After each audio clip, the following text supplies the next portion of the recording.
اللہ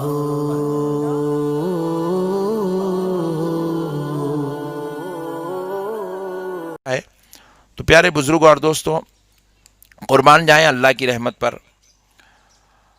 تاجدار کائنات صلی اللہ تعالیٰ علیہ وآلہ وسلم کے صدقے و طفیل سے اللہ رب العزت نے جو ہم کو اسلام عطا فرمایا، جو قرآن عطا کی، حدیث عطا کیا، جو قانون اور شریعت اللہ نے ہم کو عطا کیا، پیارے بزرگوں اور دوستوں، یہ چیزیں سمجھنے سے تعلق رکھتی ہے۔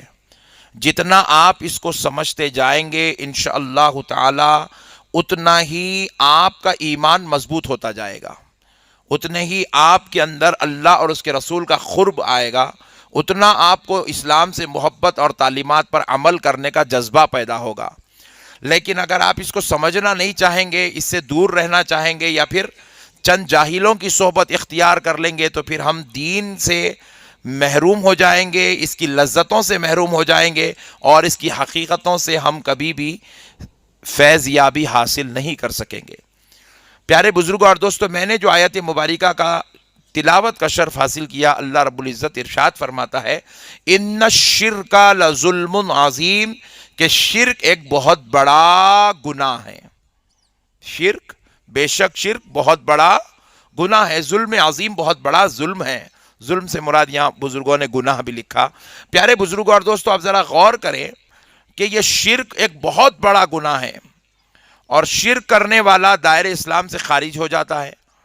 اب پتہ یہ کرنا ہے کہ یہ شرک ہے کیا، تو اس کا بہانہ لے کر امت مسلمہ میں چند ایسی چیزیں پھیلا دی گئی ہیں، شرک کا بہانہ لے کر ایسی چیزیں پھیلا دی گئی ہیں کہ جس کا کروڑوں کروڑوں میل دور تک بھی شرک سے کوئی تعلق نہیں ہے۔ دیکھیے، میں آپ کو ایک بڑی بات جو ہمارا حیدرآبادی محاورہ ہے ذہن میں اتار دیتا ہوں کہ ہر پیلی چیز سونا نہیں ہوتی،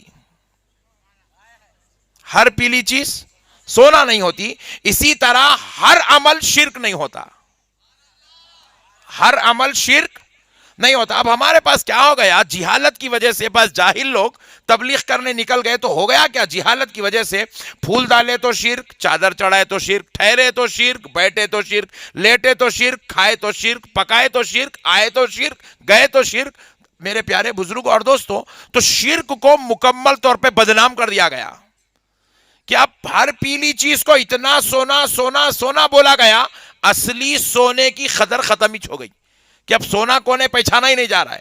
تو اسی طرح ہر عمل کو اب اتنا شرک شرک شرک بولا گیا کہ اب شرک کیا ہے پہچاننا مشکل ہو گیا۔ مگر میں آپ کو پہلے ایک بات سمجھا دیتا ہوں، میرے پیارے آقا مدینے کے تاجدار دونوں عالم کے مختار سید الابرار صلی اللہ علیہ وسلم ارشاد فرماتے ہیں، اور آقا کا یہ قول بخاری شریف کے اندر موجود ہے، نبی پاک علیہ السلام نے فرمایا ہر نبی اس دنیا سے تشریف لے جاتے تو ان کے لے جانے کے بعد ان کی امت شرک میں مبتلا ہو جاتی، اور میں اس دنیا سے بے فکر ہو کر جا رہا ہوں کہ میرے بعد میری امت شرک میں مبتلا نہیں ہوگی، میرے بعد میری امت شرک میں مبتلا نہیں ہوگی۔ یہ کون کہہ رہے ہیں؟ نبی پاک صلی اللہ علیہ وسلم فرما رہے ہیں کہ میرے بعد میری امت شرک میں مبتلا نہیں ہوگی۔ اب یہ لوگ جو مبتلا کرتے پھر رہے ہیں، اللہ تعالیٰ ان کے لیے خیر کا معاملہ کرے۔ اب دیکھیے شرک کو ان لوگوں نے کتنا نیچے لا دیا۔ اب شرک اصل ہے کیا چیز، پہلے وہ بھی سن لیجئے۔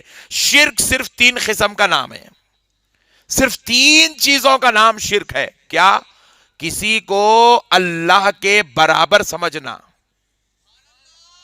کسی کو ذرا بول دے، تھوڑی گرمی آ جائے گی انشاءاللہ، کسی کو اللہ کے برابر سمجھنا شرک ہے، کسی کو اللہ کے جیسا سمجھنا شرک ہے، کسی کو اللہ کے جیسا سمجھنا شرک ہے، اور کسی کو اللہ سمجھنا شرک ہے۔ اس کے علاوہ خدا کی قسم کچھ بھی شرک دنیا میں ہے ہی نہیں، کچھ بھی شرک دنیا کے اندر نہیں ہے۔ بس یہ جو ہے ایک جہالت کا پہاڑ ہے، جو لگایا گیا ہے، جو آج امت مسلمہ میں اس کو پھیلایا گیا ہے اور امت مسلمہ کو اس سے متاثر کر کے پریشان حال کر دیا گیا. کچھ بھی آتا ہے مسئلہ بس کہا جاتا ہے کہ یہ شرک ہے، شرک ہے، شرک ہے. نعوذ باللہ، کچھ بھی شرک نہیں ہے. اب آپ پوچھیں حضرت یہ درگاہ شریف ہے، بالکل پیچھے آستانہ ہے. آستانے میں اگر کوئی آدمی آئے، آ کر آستانے پر پیشانی ٹیکے، ہونٹ بھی چوم لے اور کلاٹیاں بھی مار لے، وہاں پر لوٹ لے، خدا کی قسم اتنا سب کرے گا بھی تو شرک. ذرا زور سے بولے، ذرا زور سے بولے. ہاں یہ الگ بات ہے، یہ عمل ہماری شریعت میں جائز نہیں ہے. آپ کسی عمل کو جائز نہیں ہے بولیے، یہ الگ بات ہے، لیکن آپ اس کو ڈائریکٹ اٹھا کے لے کے جا کے شرک سے جوڑ دیں گے، یہ شرارت ہے، یہ جہالت ہے، یہ اسلام کے اوپر تہمت اور یہ لوگوں کو دائرے اسلام سے نکالنے کی منظم سازش اور مہم ہے.